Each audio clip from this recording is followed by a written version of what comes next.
ಹೋದ ವಸ್ತುಗಳಿಗಾಗಿ ಇನ್ನ ಬರಬೇಕಾದ ಸಂಗತಿಗಳಿಗಾಗಿ ಯಾಕೆ ಚಿಂತೆ ಮಾಡ? ಹೋಗ್ಯಾವ ಇನ್ನೇನ್ ಮಾಡೋ? ಚಿಂತೆ ಮಾಡಿ ಏನ್ ಮಾಡ್ತೀಯ?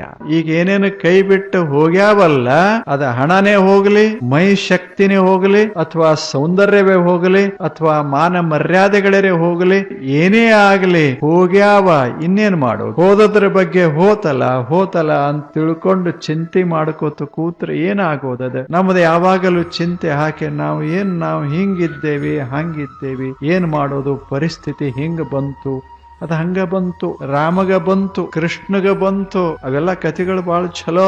ಸಾಕ ಒಂದೆರಡು ರಾಮಾಯಣ ಮಹಾಭಾರತ ಎರಡು ಓದಿದ್ರ ಜೀವನದ ದರ್ಶನ ಉಂಟಾಗ್ತದ. ಅಷ್ಟ ಹಾಗ ಬರ್ತದ ಹೋಗ್ತದ, ಅದರ ಬಗ್ಗೆ ಯಾಕೆ ತಲೆ ಕೆಡಿಸ್ಕೊಳ್ಳೋದು? ನಾವು ಸ್ವಲ್ಪ ಯೋಚಿಸೋದದ.